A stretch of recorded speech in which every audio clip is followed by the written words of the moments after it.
Hello friends, today we are looking at this common error that happens with VLOOKUP, which gives a not applicable error, but which is a false error. For example, here I'm doing a VLOOKUP to this array here.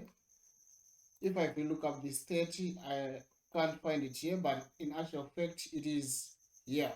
I should be finding the name James here if I do a VLOOKUP, but yes, giving me not applicable simply because this number is formatted as text. So what I want to do is to make sure that I will be able to pick up this number here on the other side of the array here, even though here it's formatted as a number and here is formatted as a text. So there I can use a formula called value. So I can say, instead of just saying VLOOKUP F3, so look, F3 is the one which is referencing to this state here. So instead of using F3 here, I can just put it in bracket and say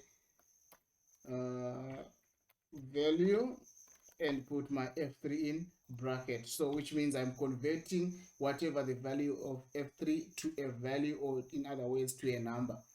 Then I can say enter. You can see now I can be able to pick up James here, and I can drag down the formula here.